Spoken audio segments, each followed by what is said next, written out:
Hi, everybody. My name is Brandon Mitchell, and I am the director of the Duchess of Grant Park. And I am so happy that the Duchess has asked me to read some chapters from one of my favorite stories, Alice's Adventures in Wonderland. And as you can tell, today we are coming from Dudley Manor. And I am here with the wonderful Earl of Dudley Manor, Dudley the Macaw. He just wanted to stop in briefly and say hello to all of you out there and bring you a smile and some joy in these tough times that we're going through right now. And I hope that all of you are healthy, happy, and you're practicing self-care in these times. And I know that Sir Dudley here has some other appointments that he has to keep, and he's got some other Zoom meetings that he's got to attend to, so we're just going to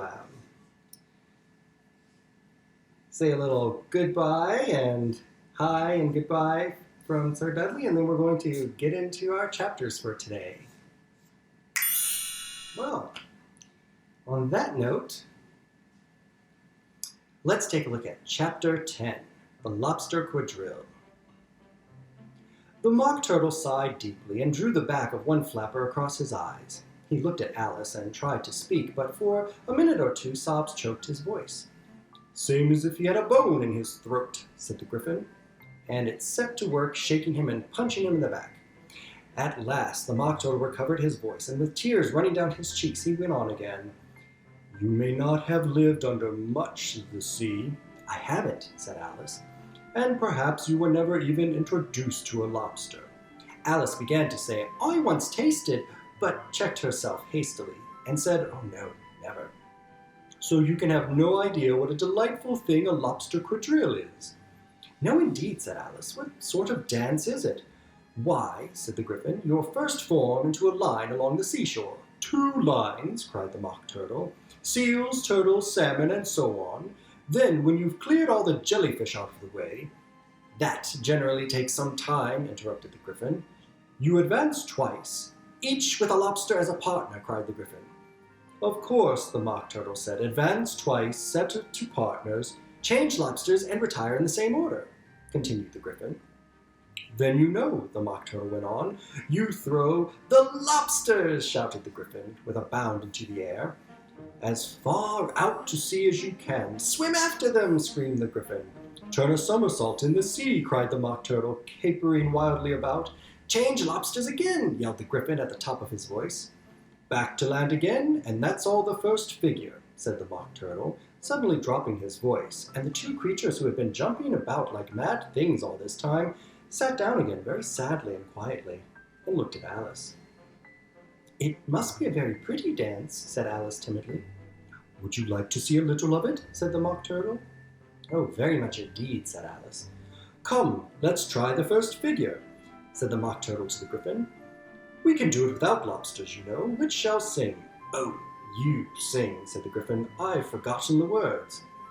So they began solemnly dancing round and round Alice, every now and then treading on her toes when they passed too close, and waving their forepaws to mark the time, while the Mock Turtle sang this very slow and sadly.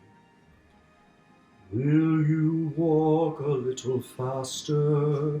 Said a whiting to a snail. There's a porpoise close behind us, and he's treading on my tail. See how eagerly the lobsters and the turtles all advance. They are waiting on the shingle. Will you come and join the dance? Will you, won't you, will you, won't you, will you join the dance? Will you, won't you, won't you join the dance? You can really have no notion how delightful it will be when they take us up and throw us with the lobsters out to sea." But the snail replied, too far, and gave a look askance. Said he thanked the whiting kindly, but would not join the dance. Would not, could not, would not, could not join the dance. Would not, could not, would not, could not join the dance. What matters it how far we go, his scaly friend replied. There is another shore, you know, upon the other side. The further off from England, the nearer is to France. Then turn not pale, beloved snail, but come and join the dance. Will you, won't you, will you, won't you, will you join the dance? Will you, won't you, will you, won't you join the dance? Thank you, it is a very interesting dance to watch, said Alice, feeling very glad that it was over at last, and I do so like that curious song about the whiting. Oh, as to the whitings, said the Mock Turtle, well, you've seen them, of course. Oh, yes, said Alice, I've often seen them at dinner. She checked herself hastily. Well, I don't know where Din may be, said the Mock Turtle, but if you've seen them so often, of course you know what they are like. I believe so, Alice replied thoughtfully. They have their tails in their mouths, and they're all over crumbs. You're wrong about the crumbs, said the Mock Turtle. Crumbs would all wash off in the sea, but they have their tails in their mouths, and the reason is... Here the Mock Turtle yawned and shut his eyes. Oh, tell her about the reason and all that, he said to the Gryphon. The reason is, said the Gryphon, that they would go with the lobsters to the dance, so they got thrown out to sea, but they had to fall a long way. So they got their tails fast in their mouths, so they couldn't get them out again. That's all. Well, thank you, said Alice. That is very interesting. I never knew so much about whiting before. Well, I can tell you more than that, if you like, said the Gryphon. Do you know why it's called a whiting? I never thought about it, said Alice. Why? It does the boots and shoes, said Gryphon, replied very solemnly. Alice was thoroughly puzzled. Does the boots and shoes, she repeated in a wondering tone. Why, what are your shoes done with, said the Gryphon. I mean, what makes them so shiny? Alice looked down at them and considered a little before she gave her answer. They're done with blacking, I believe. Boots and shoes under the sea, the Gryphon went on in a deep voice, are done with whiting. Now you know. And what are they made of? Alice asked in a tone of great curiosity. Soles and eels, of course, the Gryphon replied rather impatiently. Any shrimp could have told you that. If I'd been the whiting, said Alice, whose thoughts were still running on the song, I'd have said to the porpoise, keep back, please. Why don't? We don't want you with us. They were obliged to have him with them, the Mock Turtle said. No wise fish would go anywhere without a porpoise. Wouldn't it really? Said Alice in a tone of great surprise. Of course not, said the Mock Turtle. Why, if a fish came to me and told me he was going on a journey, I would say, with what purpose? Don't you mean purpose? Said Alice. I mean what I say, the Mock Turtle replied in an offended tone, and the Gryphon added, Come, let us hear some of your adventures.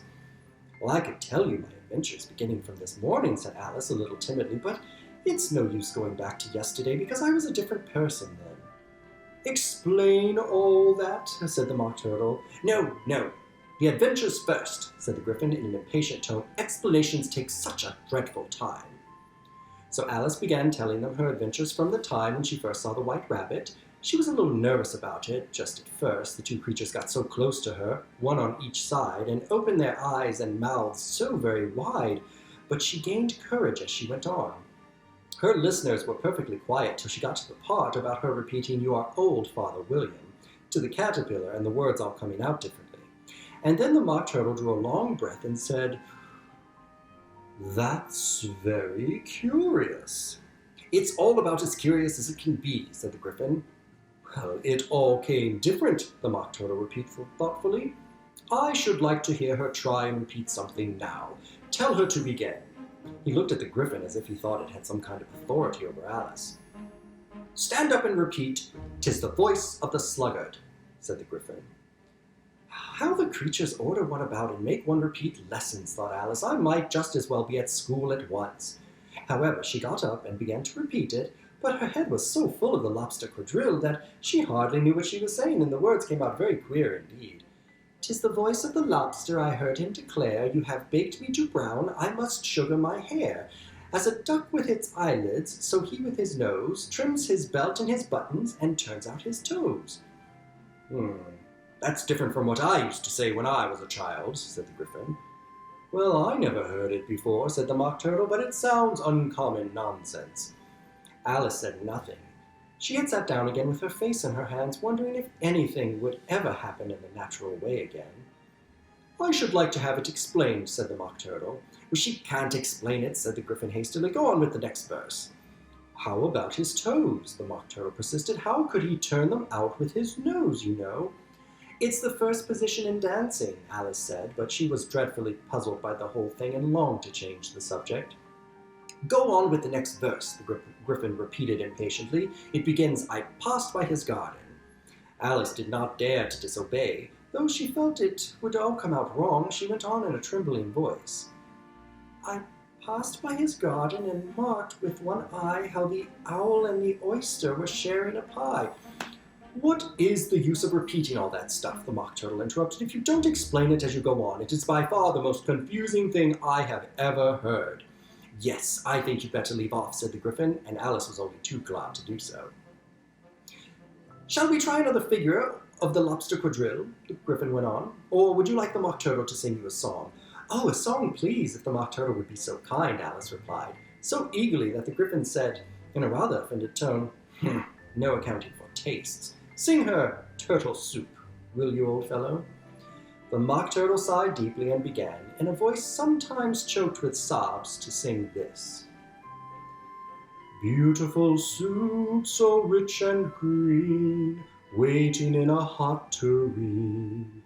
Who for such dainties would not stoop? Soup of the evening, beautiful soup. Soup of the evening, beautiful soup. Beautiful soup. Beautiful soup. Soup of the evening, beautiful, beautiful soup. Beautiful soup, who cares for the fish, game, or any other dish? Who would not give all else for 2p? Pennyworth, only a beautiful soup. Pennyworth, only a beautiful soup. Beautiful soup. Beautiful soup. Soup of the evening, beautiful, beautiful soup. "Chorus again!" cried the Gryphon, and the Mock Turtle had just begun to repeat it when the cry of "The trial's beginning" was heard in the distance. "Come on!" cried the Gryphon, and taking Alice by the hand, it hurried off without waiting for the end of the song. "What trial is it?" Alice panted as she ran, but the Gryphon only answered, "Come on!" and ran the faster, while more and more faintly came, carried on the breeze that followed them, the melancholy words, "Soup of the evening, beautiful, beautiful soup."